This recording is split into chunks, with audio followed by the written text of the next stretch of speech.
हाय, hello, नमस्कार. स्वागत आहे तुमचे सगळ्यांचे माझ्या या यूट्यूब चॅनेलमध्ये. तुमच्या सगळ्यांच्या मनातील चांगल्या इच्छा स्वामी समर्थ महाराज पूर्ण करोत आणि आजचा हा तुम्हाला दिवस खूप खूप खूप आनंदात आणि भरभराटीत जावो ही स्वामींच्या चरणी प्रार्थना करते आणि आपल्या आजच्या या नवीन व्हिडिओला सुरुवात करते. पंचांगानुसार प्रत्येक महिन्यामध्ये 2 एकादशी तिथी येतात. प्रत्येक एकादशी वेगळ्या नावाने ओळखली जातात आणि त्यांचे महत्त्व देखील वेगवेगळे असते. अशाच एप्रिल महिन्याच्या 5 तारखेला एकादशी तिथी येत आहे. फाल्गुन कृष्ण पक्षात येणाऱ्या या एकादशीला पापमोचनी एकादशी म्हणून ओळखले जाते. हिंदू धर्मात या एकादशीला विशेष महत्त्व दिले गेलेले आहे. पापमोचनी एकादशीचे व्रत केल्याने माणसाची सर्व पापे नष्ट होतात अशी मान्यता आहे. या दिवशी विविध पूजेसह तुळशी संबंधित काही उपाय केल्याने विशेष लाभ होतो. असाच एक उपाय या व्हिडिओमध्ये मी शेअर करणार आहे. या उपायामध्ये तुम्हाला उद्या शुक्रवारी आलेल्या पापमोचनी एकादशी दिवशी तुळशीला अशी एक वस्तू अर्पण करायची आहे. तर बघा, ही वस्तू तुळशीला अर्पण केल्यामुळे मुलांची अभ्यासात प्रगती होईल, त्यांना यश मिळेल, त्यांच्या मार्गात येणारे सर्व अडचणी अडथळे दूर होतील, त्यांना असलेले दोष दूर होतील आणि त्यांची इच्छापूर्ती होईल. तर हा उपाय कशाप्रकारे करायचा आहे, कोणत्या वेळेमध्ये करायचा आहे, नंतर त्या वस्तूचं तुम्हाला काय करायचं आहे, ही संपूर्ण माहिती जाणून घ्यायची असेल तर व्हिडिओ स्किप न करता शेवटपर्यंत नक्की जरूर पहा. तत्पूर्वी आपल्या चॅनेलवर जर नवीन असाल तर माझ्या चॅनेलला लाईक करा, शेअर करा आणि सबस्क्राईब करा. तसेच बाजूला असणारे बेल आयकॉनचे बटन क्लिक करा, म्हणजे आपल्या चॅनेलवरती येणारे नवनवीन व्हिडिओ त्यांचे नोटिफिकेशन तुमच्यापर्यंत अगदी सहजपणे पोचेल. तर चला मग आपण व्हिडिओला सुरुवात करू. उद्या 5 एप्रिल शुक्रवार आलेली पापमोचनी एकादशी दिवशी पहाटे लवकर उठायचे आहे. आपले अंगण झाडून स्वच्छ करायचे आहे. नंतर पाण्यामध्ये हळद टाकून त्या पाण्याचा सडा दारात टाकायचा आहे. कारण या हळदीचे उपाय केल्याने या एकादशी तिथीला भगवान विष्णूंना ही एकादशी समर्पित असते आणि हळद ही भगवान विष्णूंना अतिशय प्रिय आहे. म्हणून हे हळदीचे उपाय केल्याने आपल्याला त्याचे परिणाम देखील चांगलेच मिळतात. त्याच्यानंतर स्नान करून शुचिर्भूत व्हायचे आहे. तसेच आपल्या घराच्या उंबरठ्यावर हळदीचे लेपन करायचे आहे. आपल्या घरातील देवांची पूजा करायची आहे. आपल्या प्रत्येकाच्या घरात देवरात बाळकृष्ण असतात, त्यांना उद्या अभिषेक करायचा आहे. हा अभिषेक तुम्ही पाण्याने, पंचामृताने, परत पाण्याने असा करायचा आहे. 5 वेळा पाण्याने, 5 वेळा पंचामृताने अशा प्रकारे देखील अभिषेक करू शकता किंवा 11 वेळा पाण्याने, 11 वेळा पंचामृताने असा देखील तुम्ही अभिषेक करू शकता. आणि हा अभिषेक करताना ओम नमो भगवते वासुदेवाय नमः या मंत्राचा जप करायचा आहे. त्यानंतर बाळकृष्णांच्या मूर्तीला स्वच्छ पुसून घ्यायचं आहे. एखादा चौरंग असेल छोटासा जर तुमच्याकडे, तर त्या चौरंगावर बाळकृष्णाच्या मूर्तीची स्थापना करायची आहे. बाळकृष्णाच्या मूर्तीला अष्टगंध लावायचा आहे. अक्षता अर्पण करायच्या आहेत. पिवळ्या रंगाचं फूल आवर्जून अर्पण करायचे आहे. धूप दीप ओवाळून घ्यायचा आहे. उद्याच्या दिवशी सर्व देवी देवतांचे व्रत असते, उपवास असतो, त्यामुळे फळांचा किंवा मिठाईचा नैवेद्य तुम्ही देवाला अर्पण करू शकता. त्यामध्ये पिवळ्या रंगाची मिठाई असावी, कारण ती भगवान श्री हरी विष्णूंना अतिशय प्रिय आहे. मिठाईचा नैवेद्य अर्पण केल्यानंतर तुम्ही बाळकृष्णांचा ओम नमो भगवते वासुदेवाय नमः या मंत्राचा जप करू शकता. तुम्ही संक्षिप्त श्रीमान भगवतचे पारायण देखील करू शकता. या एकादशीला तुम्ही जितकी जास्तीत जास्त सेवा कराल त्याचे फळ देखील तुम्हाला तितकेच चांगल्या प्रकारे मिळेल. आणि कुठलीही सेवा शक्य नसेल तर नामस्मरणाची सेवा तुम्ही करू शकता. दिवसभरामध्ये तुम्हाला अखंड ओम नमो भगवते वासुदेवाय नमः या मंत्राचा जप करायचा आहे. ही सेवा केल्याने देखील या व्रताचे संपूर्ण फळ तुम्हाला मिळू शकते.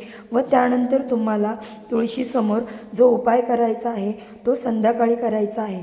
पण उद्या तुम्हाला सकाळी तुळशीचे पूजन करायचे आहे. एकादशीला तुळशी संबंधित उपाय करताना नेहमी लक्षात ठेवा, एकादशीला तुळशीला जल अर्पण करणे वर्ज्य असते.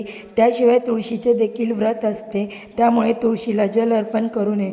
तसंच तुळशीची पाने देखील तोडू नये. भगवान विष्णूंना नैवेद्य दाखवण्यासाठी त्यांना तुळशीपत्र किंवा मंजुळा अर्पण करण्यासाठी तुळशीपत्र जे आहे ते 1 दिवस आधीच तोडून ठेवायचे आहे. बघा, 1 दिवस अगोदर तोडून ठेवलेली पाने जर नसतील तर तुळशीच्या रोपाच्या आसपास खाली पडलेली पाने असतील तर तीच पाने तुम्ही नैवेद्यावरती स्वच्छ धुवून अर्पण करायचे आहेत.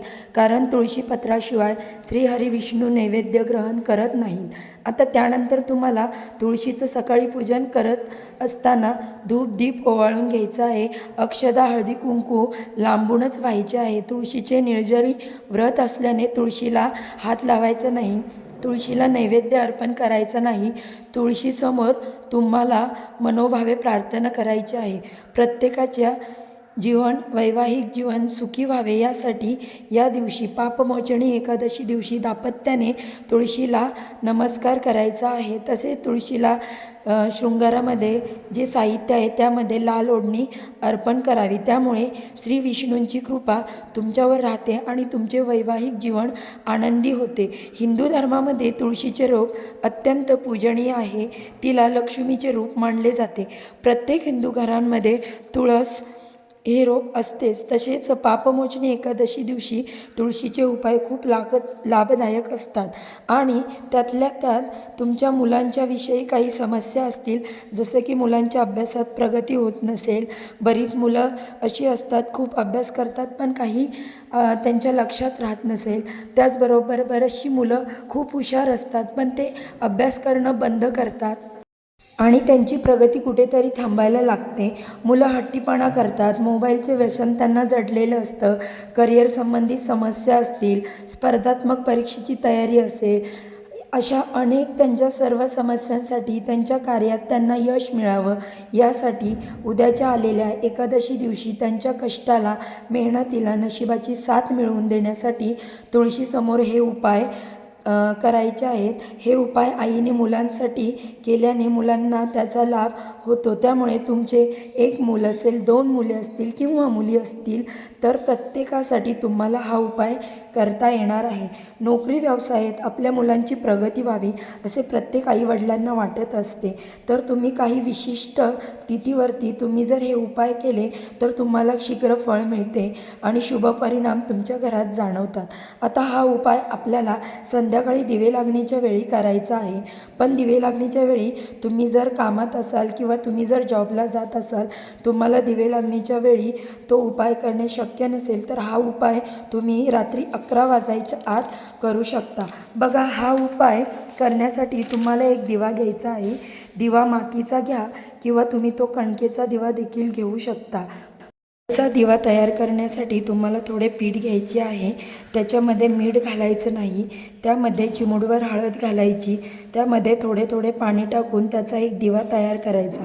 बघा, सर्व दिव्यात कणकेचा दिवा हा सर्वश्रेष्ठ मानला जातो आणि उपायासाठी दिवा वापरायचाच असेल तर तो कणकेचाच वापरावा अशी मान्यता आहे. कोणताही दिवा घ्याल तुम्ही, त्यामध्ये तुम्हाला शुद्ध गाईचे तूप घ्यायचे आहे आणि त्या दिव्यात 2 वाती मिळून 1 वात तयार करून घ्यायची आहे.